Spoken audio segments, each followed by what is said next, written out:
Hello there, everyone. I'm Reiki Bennett, and I'm here on behalf of Manx Litfest Writers Group. We had our monthly meeting last yesterday, and I ran a short workshop on how to structure your story and building a timeline for your story. Due to technical issues, we didn't actually manage to record the Zoom call, but so I'm going to go through the workshop now and just give you an idea of what it was, give you a few exercises to try at home, and hopefully it all makes sense. So let's give this a go. So obviously there's many different ways to structure your story. You've all heard of plotting versus pantsing, the idea of you either have to plot it all out or you just have to put your head in the right direction and go. And obviously it's a sliding scale. It's not exactly an either or. There's many different ways to writing. There's as many different ways as there are people and novels, in fact. And no method is absolutely foolproof. If it was, we would all have written bestsellers and no one would ever need to watch one of his workshops at all.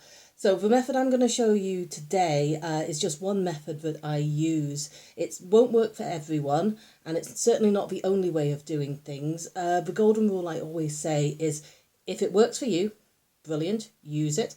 If it doesn't, ignore it.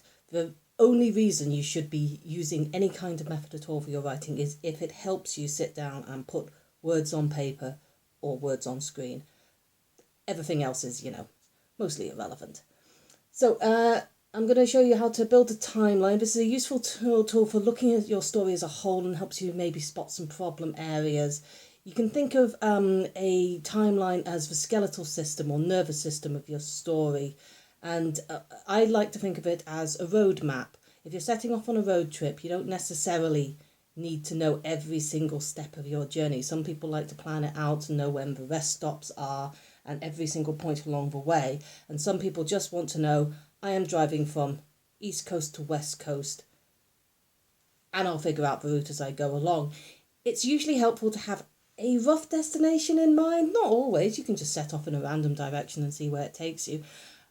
But using the analogy of a road trip, it is sometimes useful to know where you're going, and especially if you're having problems with a story, if you get to a certain point and you just don't know where it's going anymore, it's sometimes worth taking a step back and trying to figure out how to build it up as an actual timeline instead.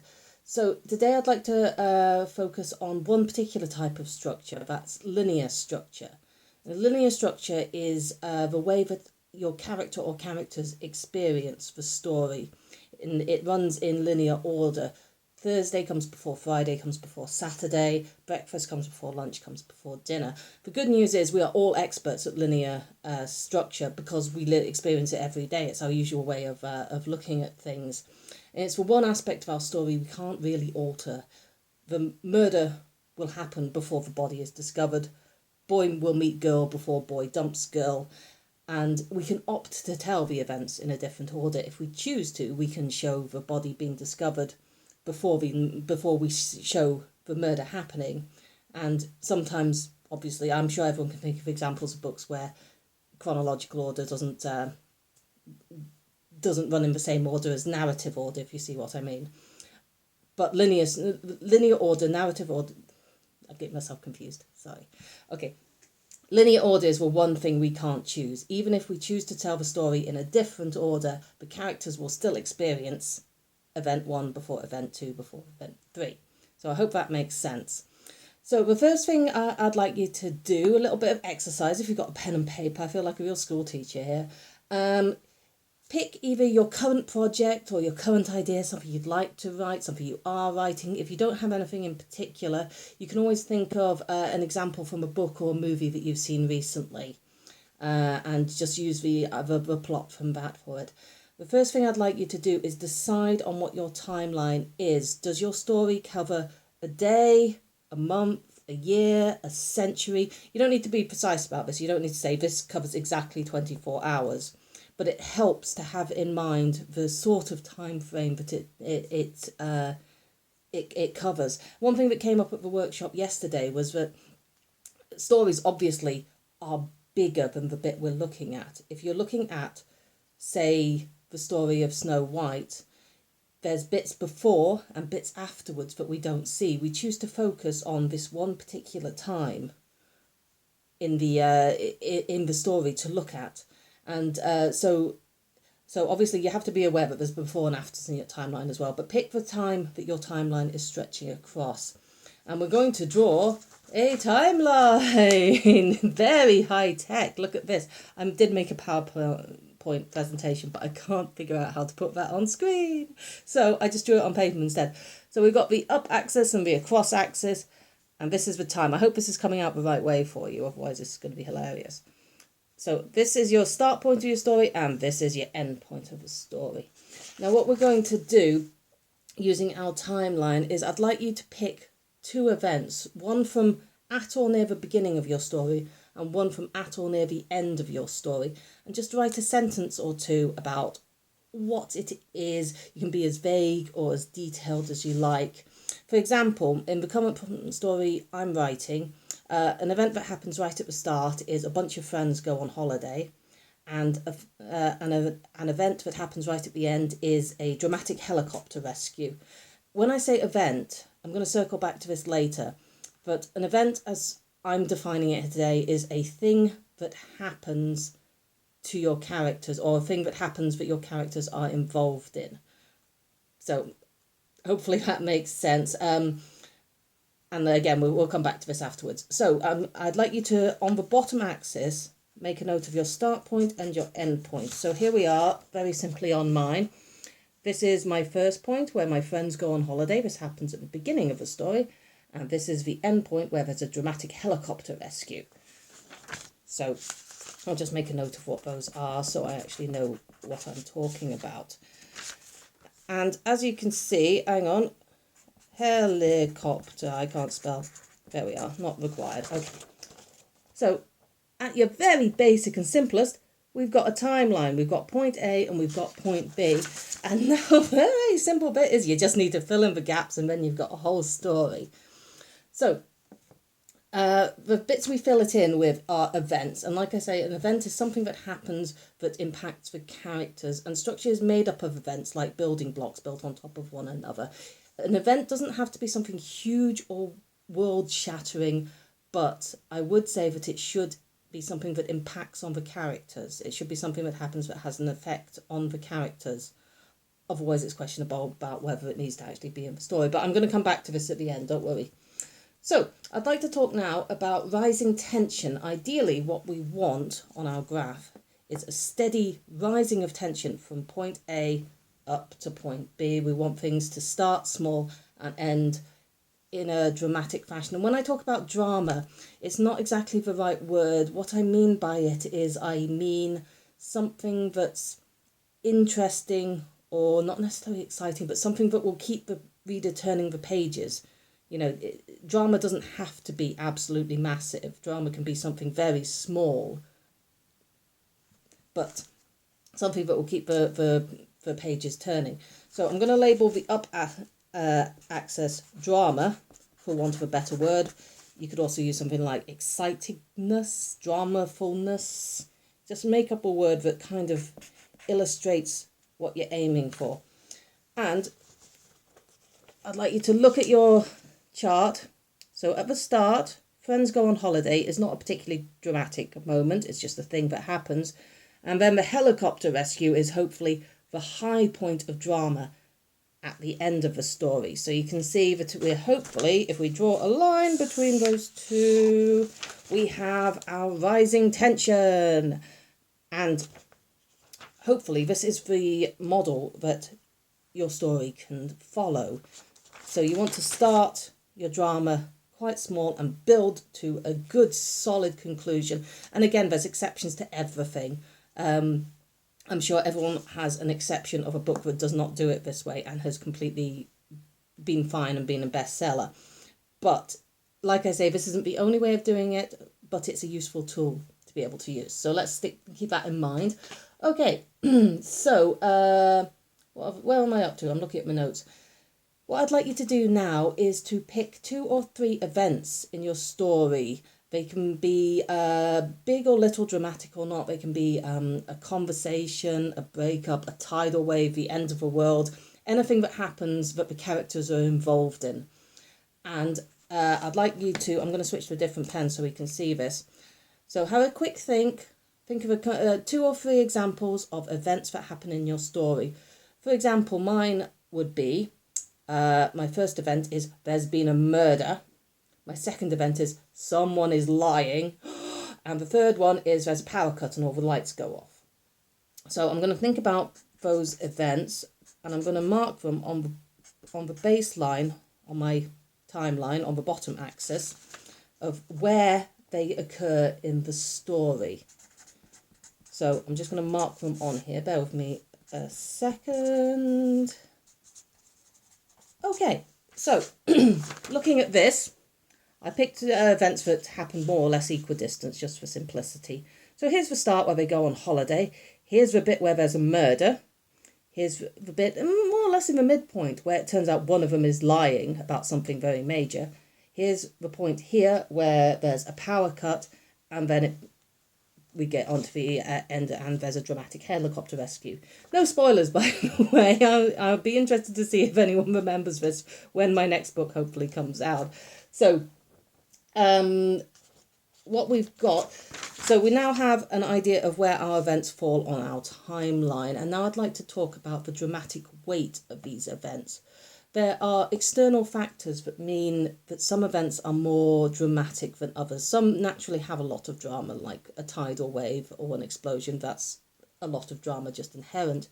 But other things have they have emotional weight.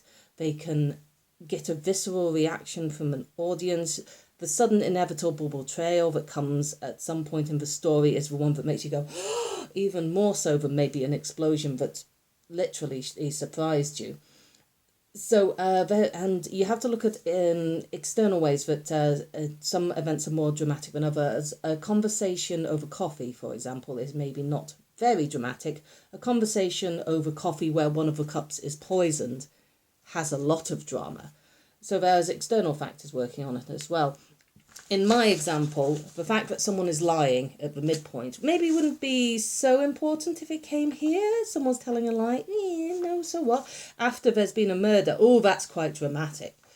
So it's very weird and subjective, is drama, because you have to kind of think about how the audience is going to read it for the first time. And that's a weird thing to be able to do. You need to sort of put yourself in the shoes of a reader and think, how is this going to be taken in and absorbed by someone reading this for the first time? And that's a thing that I'm pretty sure can't be taught, unfortunately. It's just something you have to kind of get a feel for. I would recommend reading lots of books, reading books that you enjoy, reading a lot of fiction in your chosen genre, and seeing how other authors do it and just get a feel for what works for you. That's the best advice I can offer, I'm afraid. So what you'd like to think about is how much dramatic weight each of these events hold in your story. So I'm going to just quickly mark where I think these are on my storyline. There we are, there we go. So very roughly, and they don't have to exactly sit on the line or anything, but just the murder is quite a dramatic event. So we're thinking, oh, that's good, quite dramatic. The lie is quite a dramatic event, maybe even more so than the murder at that point. The power cut comes at a time where they really didn't want the lights to go off, so that adds an extra element of drama there. So you can see that you are building these dramatic points up and up and up, and hopefully you're building the tension towards the dramatic conclusion. I'm assuming you want a dramatic conclusion. It usually helps. So, if everyone wants to have a go at that, I will talk about quiet moments, because obviously we've got these moments of high drama and excitement and revelation and all the rest. But stories are not built up just of exciting moments. You may have heard us mention before the tentpole suggestion, which is you have your events and then you have quiet moments between them, like a string strung up between high moments of tentpoles.